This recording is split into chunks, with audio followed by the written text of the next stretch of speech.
예, 오늘은 이 레위기 5대 제사 중에 네 번째가 되겠어요. 속죄제에 관해서 우리가 말씀을 좀 살펴보겠습니다. 이 속죄제는 그 히브리어로 하타트라는 그런 단어입니다. 하타트. 근데 이 하타트는 보통 속죄제 이렇게 뭐 영어 성경 같은 경우는 sin offering 이렇게 이제 일반적으로 번역이 되는데요. 그러나 이 속죄제보다는 정결제 이렇게 번역하는 것이 이렇게 이해하는 것이 이 속죄제가 가지고 있는 이 레위기 성경의 의미를 더 분명히 우리가 이해할 수가 있습니다. 왜냐하면은 이 속죄제는 뭐냐면은요, 죄를 제거하고 정결하게 씻어서 거룩을 회복하는 것. 그래서 하나님의 임재 가운데 비로소 나아갈 수 있게 되는 것. 죄를 제거하고 맑게 씻어서 거룩을 회복하고 그래서 하나님과의 연합을 이루는 것. 바로 이 속죄제의 목적이 거기에 있기 때문에 그렇습니다. 그래서 죄를 속한다. 물론 그것도 맞는데 그보다는 정결하게 되는 것을 의미하는 거예요. 그러니까 죄를 범한 사람을 정결하게 정화해가지고 하나님이 그 사람 혹은 그 공동체 가운데 여전히 머물도록 떠나지 않고 여전히 머무시도록 하는 그런 제사가 바로 이 속죄제다라고 할 수가 있습니다. 그러니까 나의 죄를 씻음으로 정결하게 되어서 거룩을 다시 회복하는 거예요. 거룩을 회복하면은 하나님의 임재가 떠나지 않게 되는 거잖아요. 하나님과 연합을 계속해서 이룰 수가 있는 것이죠. 그게 바로 속죄제입니다. 그래서 여러분 시편 51편에 보면은 그 죄를 범한 다윗이 회개하며 기도하는 그런 가운데 이런 고백을 하며 이렇게 토로하는 것을 볼 수가 있습니다. 하나님이여 우슬초로 나를 정결하게 하옵시고. 기억나시죠? 그렇죠? 이 다윗의 이 탄원시 중에서 죄를 고백하는 이 참회시죠. 가장 유명한 시라고 할 수가 있는데 시편 51편 우슬초로 나를 정결하게 하시기. 우슬초는 보통 죄를 씻는 그런 의미가 있는 그런 풀을 말하는 것입니다. 어쨌든 우슬초로 나를 정결하게 하시고 그래서 어떻게 해달라고 또 기도하냐면요, 주의 성령을 내게서 거두지 마옵소서. 주의 성령을 거두지 나를 떠나지 마옵소서. 범죄한 나에겐 하나님이 머무실 수가 없어요. 나는 하나님의 임재를 누릴 자격이 없는 것입니다. 그러니 내 모든 죄를 맑게 씻기시고 나를 정화하셔서 거룩을 다시 회복하게 해주시고 그래서 하나님의 영이 내게 머물러 주옵소서. 그런 기도를 하는데 바로 이 속죄제의 의미를 분명하게 이제 드러내는 그런 참회시다 이렇게 할 수가 있습니다. 속죄제의 목적은 뭐냐, 한마디로 말씀을 드렸듯이요, 죄 사함을 통해서 거룩을 회복하는 거예요. 거룩을 회복하고 그래서 하나님과의 지속적인 연합을 누리는, 그게 이제 속죄제의 제일 중요한 목적이라고 할 수가 있습니다. 여러분, 그것은 우리에게 이제 뭘 말해주는 걸까요? 뭘 말해주는 거겠습니까? 죄가 있으면은 그 자체로 하나님의 임재에 방해가 되는 것이죠. 하나님이 나와 함께 하실 수가 없어요. 나는 하나님의 임재와 그 연합을 누릴 자격을 성실하게 되는 거예요. 그 연합이 깨집니다.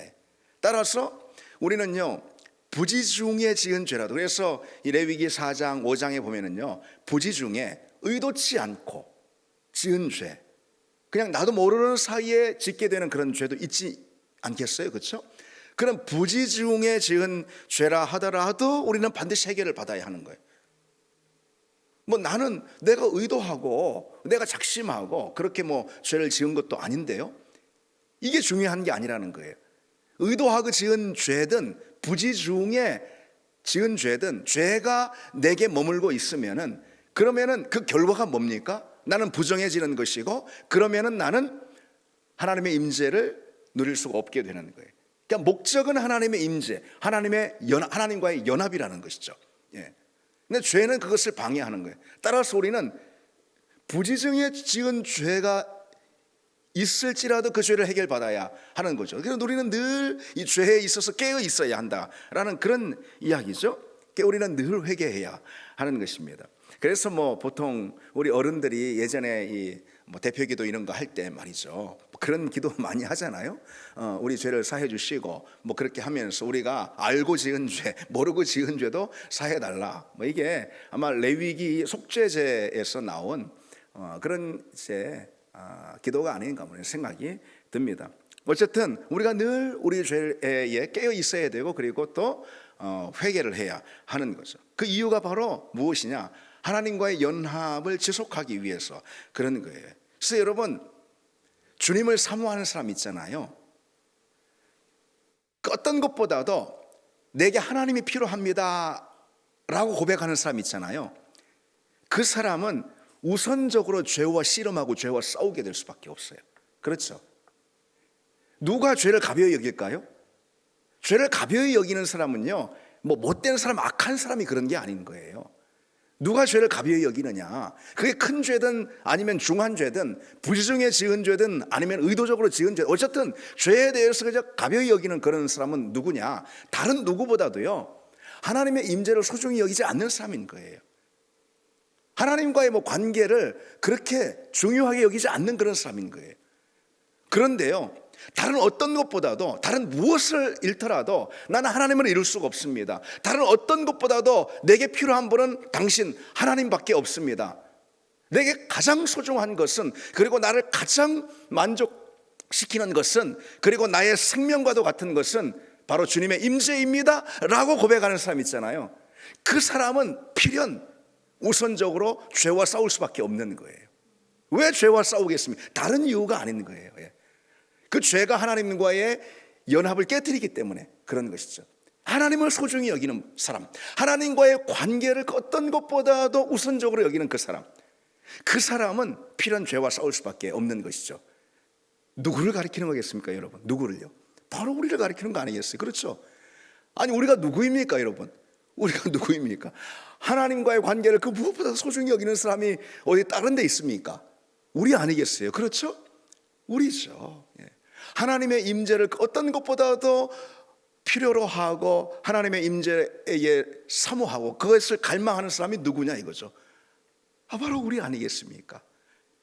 우리가 정말 하나님의 자녀라면은, 우리가 정말 그리스도인이라면은 그 어떤 것보다도 하나님의 임재를 사모하고, 그렇죠? 성령을 갈망하고 그러지 않겠습니까? 그러니 우리는 거룩을 위해서 싸우는 것이고, 따라서 우리는 죄와 심지어 신약 성경에 있는 표현대로 피 흘리기까지 싸우게 되는 겁니다. 자, 그와 같은 이 속죄제 있죠. 이 속죄제는 레위기 4장과 5장 그리고 또 6장에도 또 일부 나오는데요.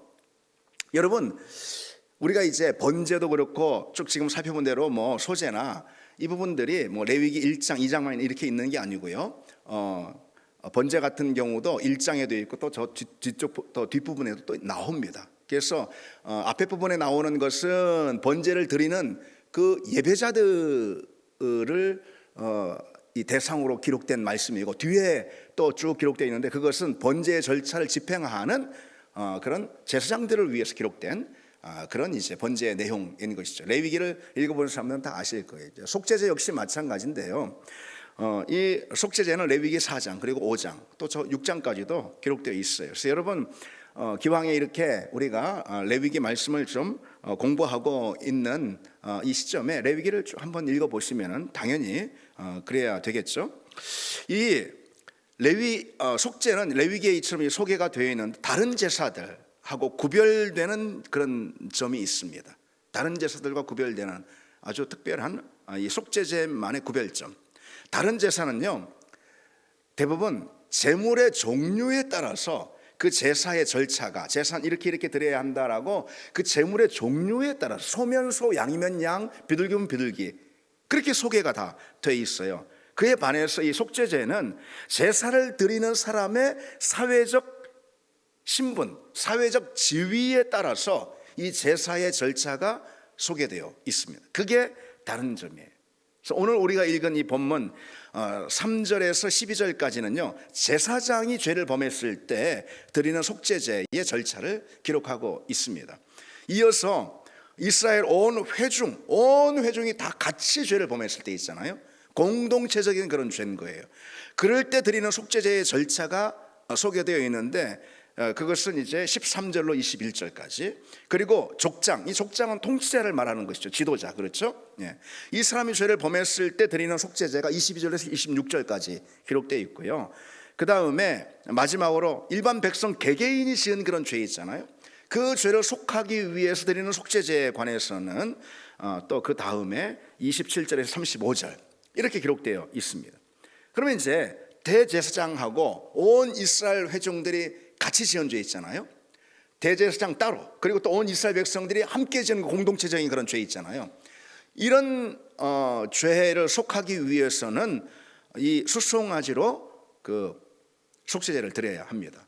그런가 하면은 족장이 범죄했을 때는 숫염소로다가 속죄를 해야 되고, 일반 백성 개인이 죄를 범했을 때는 암양으로다가 이 속죄제를 드려야 한다라는 그런 이제 제사의 규례가 쭉 기록되어 있는 거예요. 그렇다면은 이 중요한 거 있잖아요. 속죄제의 이 제물이 당시 사회적 신분, 사회적 어떤 지위에 따라서 차등적으로 이렇게 적용이 된 이유가 무엇일까요? 그것은 제사장이 일반 백성보다 더 존귀한 사람이기 때문에 그런 걸까요? 그런 건 아닌 거예요.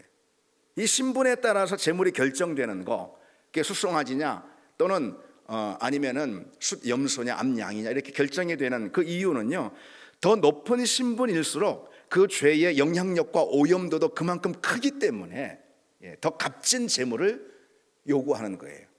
그 당사자가 죄를 범했을 때 말이죠.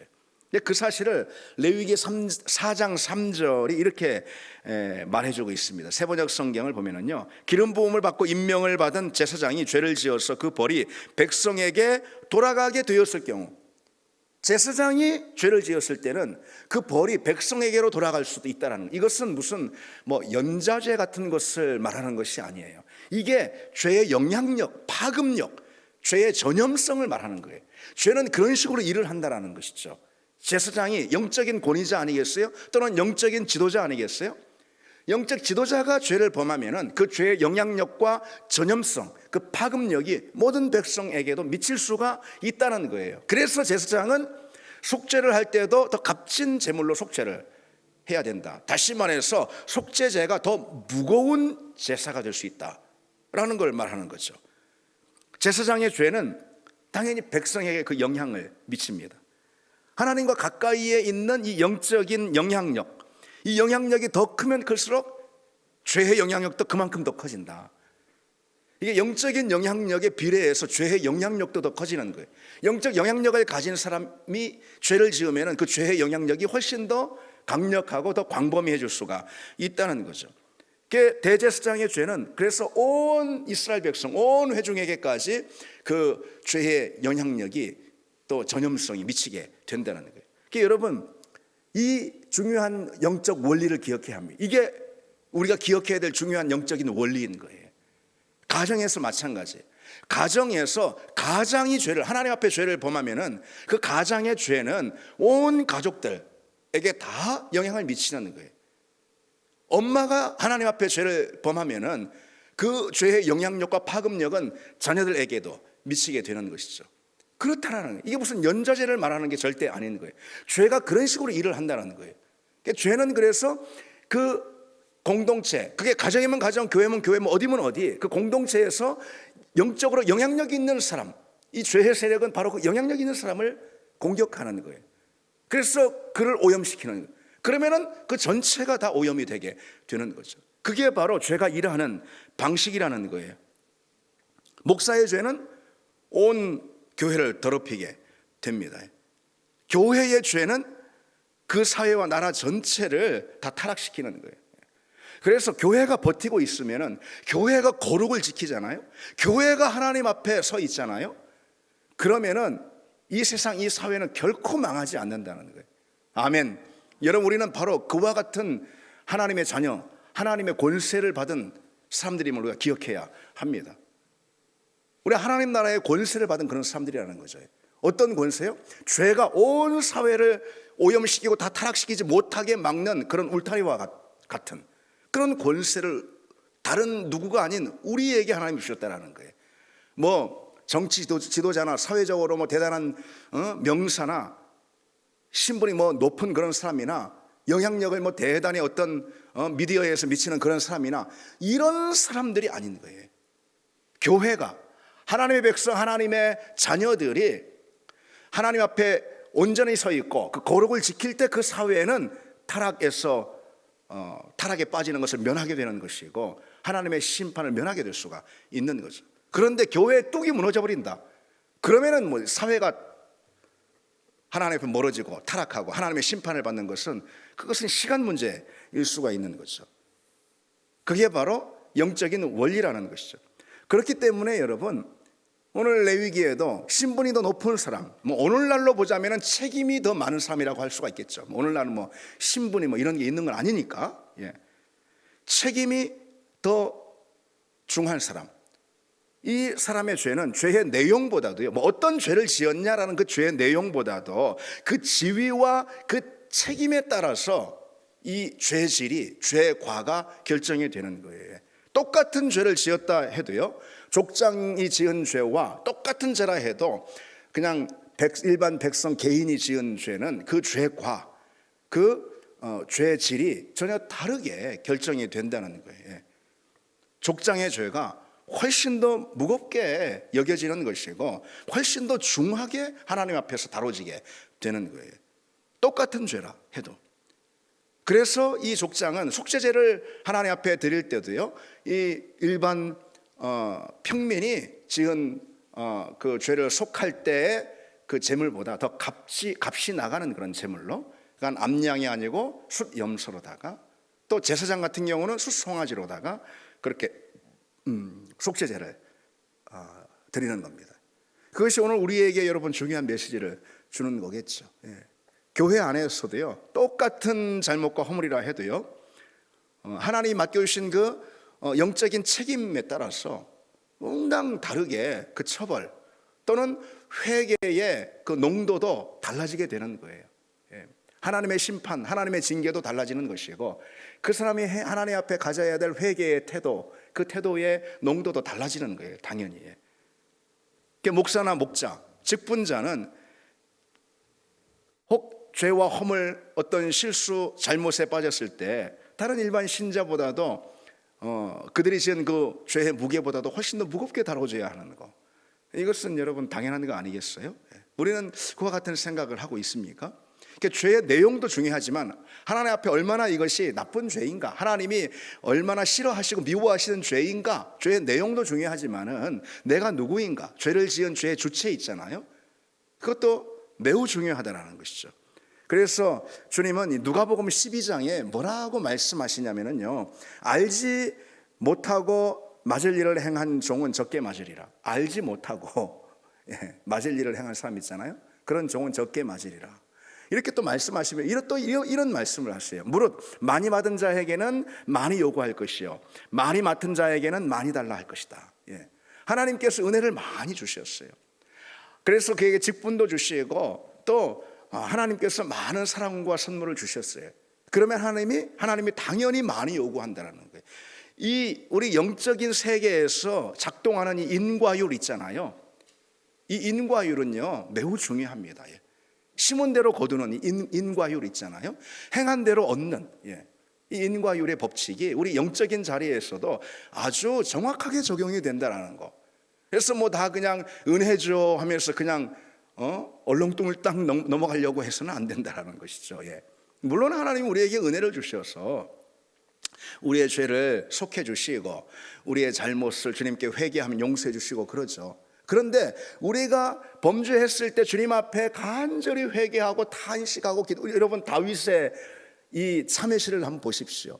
눈물로 침상을 띄웠다고 그러잖아요. 과장법이 들어간 게 어떻게 눈물로다가 침상을 띄우겠습니까? 그런데 그 표현을 통해서 우리는 뭘 알 수 있습니까? 그만큼 똑같은 간음죄, 똑같은 살인죄라 하더라도 다윗에게 하나님 주신 사랑과 은혜, 책임이 그만큼 많으니까. 그러니까 다윗이 자신의 죄를 놓고 회개하는 그 회개의 농도도 또 그만큼 짙다라는 것이죠. 우리 역시 마찬가지죠. 하나님 우리 모두에게 사랑과 은혜를 다 주셨는데 특별히 우리를 직분자로 다 불러주셨잖아요. 우리를 집사로, 권사로, 또 안수집사로, 또 목자로, 그리고 또 하나님의 귀한 또 책임들을 또 맡겨주시고 또 사역자들로. 이게 하나님 많이 주시는 거 아니겠어요? 그렇죠? 많이 맡기시는 거 아니겠어요? 많이 맡기시고 많이 하나님께서 우리에게 사랑과 은혜를 부어주셨어요. 능력을 다 주셨습니다. 은사를 다 주셨습니다. 예. 그 많이 맡은 자에게 많이 요구하신다 하는 말씀 하신 거죠. 우리가 그 사실을 여러분 절대 잊어서는 안 되는 거예요. 많이 맡은 자에게 하나님 많이 요구하시는 법입니다. 그래서 그러니 직분자에겐 또 그만큼 또 큰 영광도 주어지는 거죠. 예, 바울이 디모데후서에 나의 달려갈 길을 다 달렸으니 그러니 의의 면류관이 내게 예비되었다. 그렇죠? 직분자에게 주시는 하나님의 영광이 더 크다라는 것을 우리가 엿볼 수가 있는 거죠. 그래서 직분자에게는 하나님께서 그 직분을 잘 감당했을 때 더 큰 영광도 주시고, 또 뿐만 아니라 직분자에겐 더 많은 것을 맡기시고 많은 은혜와 사랑을 주셨으니까, 그러니까 또 많은 것을 또 요구하시고 많은 책임이 부여된다는, 이것은 뭐 그냥 상식으로도 우리가 아는 내용이죠. 여러분, 비단 우리가 어떤 죄의 용서를 받는 것만 그런 게 아니라는 것이죠. 예, 우리를 리더로 하나님 다 불러주셨습니다. 우리를 집사로 하나님께서 하나님이 불러주시는 거 아니고 뭐겠어요? 내가 한번 해볼까 해서, 아니 목사가 시키니까 그런 거 아니잖아요. 다 하나님 우리를 불러주신 줄 믿습니다. 위대하고 영광스러운 이 직분, 여러분 초대교회 7 집사 한번 보십시오. 스데반부터 해가지고선 순교를 당할 정도로, 사도들보다 먼저 순교를 당할 정도로, 그리고 빌립 같은 경우는 사도들보다 먼저 이방 지역에 나가가지고선 복음을 전하지 않습니까? 사마리아에, 사도들보다도 먼저 사마리아에 가서, 이방에 가서 복음을 전하는 사람이 바로 집사라는 직분을 가진 빌립이었습니다. 그래서 그냥 교회 오면 다 집사니까 그냥 그게 호칭인가비요, 이게 결코 아니라는 것이죠. 말씀드린 대로 사도행전에 나오는 7 집사만 우리가 떠올려 본다 해도 이 얼마나 영광스러운 그런 직분인지, 하나님 우리에게 얼마나 값진 것으로 맡겨주시고 귀한 것으로 크게 맡겨주시고 또 은혜를 주셨는지 우리가 기억을 해야 합니다. 그런 만큼 더 큰 책임이 우리에게 요구가 된다는 거죠. 그래서 기도도 더 많이 해야 하는 것이고요. 당연히 그렇습니다. 그래서 우리 항전 직분자들은 더 기도도 많이 해야 되는 거예요. 그거는 그냥 상식적으로도 우리가 이해할 수가 있는 거잖아요. 더 기도도 많이 해야 되는 것이고, 그리고 또 더 많이 주어진 책임도 감당하고 더 많이 헌신해야 되는 것이고, 그런 거 아니겠어요? 더 많이 섬겨야 하는 것이고, 많이 받았으면 우리는 더 많이 내가 내어줘야 할 줄, 다른 사람들에게도, 우리 주변 동료들에게도 더 많이 내어주는 그런 책임 있는 그리스도인들 우리가 다 되기를 원합니다. 다시 본문을 보시면은요, 이 속죄제는 그러면은요, 속죄제는 이 말 그대로 죄를 속하는, 그래서 정결하게 되는 그런 이제 제사인데요. 그러면 어떤 죄를 범했을 때 속죄제를 이행하게 될까? 어떤 죄를 범했을 때요? 레위기 5장에 보면은요, 크게 4가지로 구분이 되어서 나오거든요. 첫째로 뭐가 있냐면은 법정에서 증인의 의무를 행하지 않았을 때, 그때 속죄제를, 그게 죄인 거예요. 그래서 속죄제를 드려야 했습니다. 그 두 번째로 부지 중에 부정한 동물의 사체를 만졌을 때, 접촉했을 때, 그때 속죄제를 해야 돼요. 세 번째로는요, 모르고 부정한 사람과, 역시 부지 중이죠. 부지 중에 부정한 사람과 접촉했을 때, 그리고 나중에 그 사실을 깨닫게 되었을 때, 그때 속죄제를 드려야 합니다. 마지막 4번째로는요, 무심결에 맹세했다가 후에 자신이 그 맹세를 지키지 않았음을 깨닫게 되었을 때, 그때 속죄제를 드려야 했습니다. 한번 생각해 보십시오. 굉장히 우리 예상을 빗나간 그런 4가지 경우를 이 레위기 이 속죄제 규례가 우리에게 말씀해주고 있는 거 아닌가 생각이 듭니다. 여러분, 속죄제라는 것은요, 무슨 간음죄나 살인죄나 아니면은 우상 숭배를 하는 그런 죄를 범했을 때 이 속죄제를 드리는 게 아니에요. 구약 시대에. 그러면 그런 죄는 어떻게 하냐? 그런 죄는 그냥 돌로 쳐서 죽였어요. 간음죄, 살인죄, 우상 숭배, 이런 그냥 그런 것은 그냥 죽였습니다.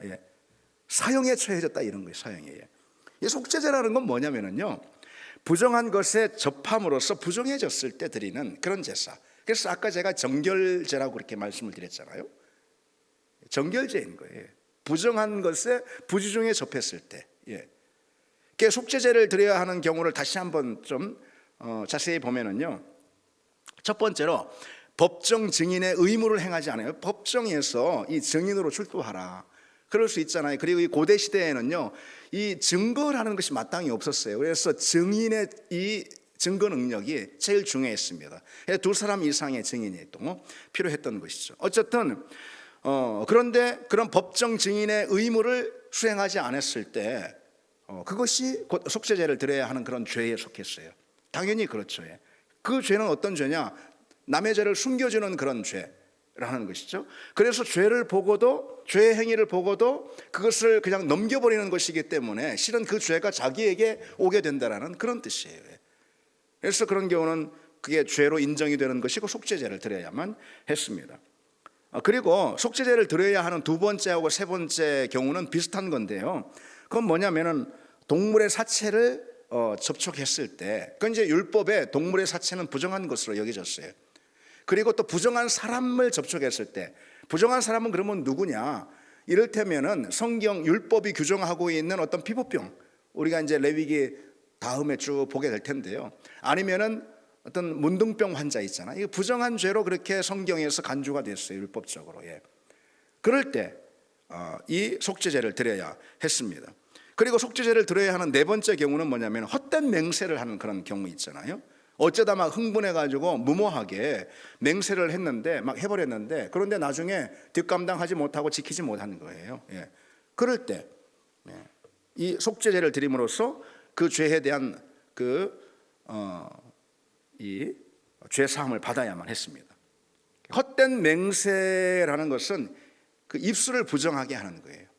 자기 입술을 부정하게 하는 거예요. 그래서 입으로 범한 죄, 이것이 늘 경계해야 되는 그런 죄인 것이죠. 아까 첫 번째는 근데 뭐였어요, 여러분? 법정 증인의 의무를 행하지 않은 것, 마땅히 해야 할 말을 하지 않은 거죠. 그렇죠? 그게 죄인 거예요. 그리고 마지막에는 하지 말아야 할 맹세를 해버리는 거죠. 그렇죠? 그게 죄인 거예요. 그러니까 첫 번째와 마지막 네 번째는 입술, 말과 관련된 그런 죄고, 두 번째하고 세 번째는 어떤 부정한 것과 접촉했을 때 주어지는 그런 결과, 그런 죄의 결과를 말하는 거예요. 어쨌든 이 모든 것은 뭐냐면요, 사실 이 부정한 것들에 대한 접촉의 어떤 주안점이 있습니다. 그 접촉의 위험성을 강조하고 있는 거예요. 죄인과의 접촉, 그리고 또 부정한 동물, 부정한 사람들과의 어떤 접촉. 내가 부정한 말을 이렇게 하게 됐잖아요. 그럼 내 입술이 부정해진 거예요. 그래서 부정한 말과 접촉한 내 입술의 부정함, 이게 다 결국은 보면은 접촉과 관련된 그런 죄라는 것이죠. 구약의 이스라엘 백성들은요, 그러한 성경의 가르침에 따라서 이 접촉에 있어서 대단히 민감하게 신경을 썼어요. 이스라엘 백성들은 그런 모습들을 많이 보였어요. 접촉하는 것에 대단히 민감했다 이거죠. 그래서 어떤 이 영적인 정결에 대해서 엄청나게 몰두하는 그런 모습을 보였습니다. 그리고 어쩌면 그런 모습들이 대단히 어떤 그 영적 결벽증처럼 보이기까지 했다는 거죠. 그 정도로 이 접촉에 대단한 예민함을 이들이 가졌습니다. 근데 그 이유가 무엇일까요? 어쨌든 부정한 것에 접촉이 되면은 그게 죄인이든 아니면은 또 부정한 사람들이든 부정한 어떤 물건이든 무엇이든 게 접촉이 되면은, 그러면은 내가 부정해지는 거예요. 그 순간 어떤 결과가 나한테 닥치는 것입니까? 나는 부정해져서 더 이상 하나님 앞에 나갈 수 없게 되는 거예요. 하나님의 임재 가운데 머물 수가 없게 되는 거예요. 바로 그게 중요한 것이죠. 그게 중요한 거예요.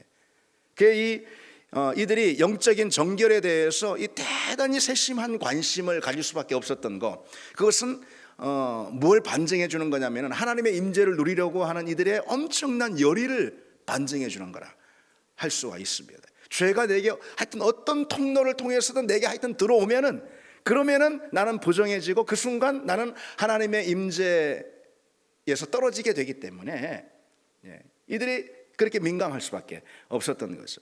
그래서 이들은요, 부정한 것에 대한 접촉, 그리고 그와 더불어서 어떤 작은 죄라 해도 그것을 결코 가벼이 여길 수가 없게 됐다는 거예요. 그게 사실 이 속죄제 또는 구약의 율법이 이스라엘 백성들에게 의도하는 바인 거예요. 하나님께서 그런 의도를 가지고 율법을 주시고, 그리고 또 이런 속죄제와 같은 제사의 규례를 주시는 거라는 거죠. 하여튼 조그만 죄라도, 작은 죄라도 이들이 접촉하지 말아야 되는 것이고, 그것에 민감하게 반응해야 한다는 거. 그래서 자기 생각 안에, 자기 마음 안에, 자기 심령 깊은, 내면 깊은 곳에 있는 어떤 작은 죄의 무엇이라도 작은 죄의 어떤 무엇이라도 이들은 다 그것을 철저히 제거하고 그 오염에서 벗어나야만 했다라는 거죠. 무엇을 위해서? 그래야 하나님이 내 안에 오시고, 그래야 내가 하나님의 백성이 될 수 있었기 때문에. 근데 여러분, 그것은 구약의 이스라엘 백성들에게만 요구되는 사항은 아닌 거예요. 데살로니가 전서 5장 22절에 보면은 악은 어떤 모양이라도 버리라 그랬잖아요. 악은 어떤 모양이라도 버리라. 우리 역시 우리 내면에 일어나는 그 어떤 작은 죄의 불씨들, 죄의 작은 찌꺼기라 하더라도 우리가 예민하게 바라보는, 그리고 그것을 처리하는, 그러니까 회개와 하나님 앞에의 통해 자복을 통해서, 그리고 십자가의 은혜를 통해서 처리하는 그런 은혜의 과정들이 우리에게 늘 있어야 되고, 그게 요청이 된다는 거예요. 너무 죄에 둔감해서, 사실 저도 부끄럽습니다. 저나 여러분이나 너무 둔감해서 죄에 대해서요. 큰 죄이면 하나님 보실 때 그것이 하나님이 크게 보는 죄임에도 불구하고 그게 죄인지도 모르고 그냥 지나가는 경우도 우리에게 있을 정도로, 오늘날 우리는 이 구약의 이 레위기가 우리에게 보여주는 그런 속죄제를 통해서 우리 자신을 비춰볼 때 너무도 우리는 죄에 둔감한 그런 모습을 보입니다.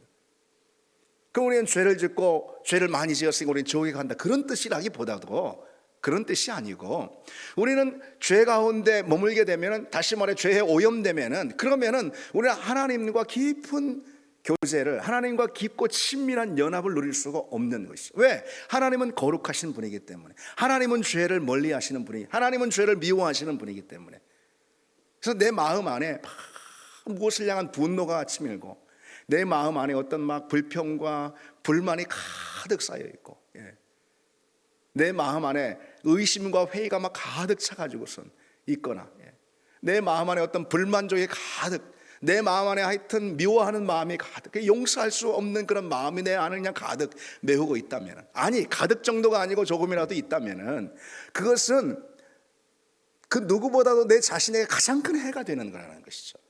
여러분, 우리가 왜 죄에서 자유해야 될까요? 나를 위해서 그러는 거예요. 나를 위해서. 우리가 왜 누군가를 또 용서해야 될까? 나를 위해서 그러는 거예요. 나는 그 사람이 귀해서 용서한다는 것보다도 우선적으로는, 먼저로는 나를 위해서 그러는 것입니다.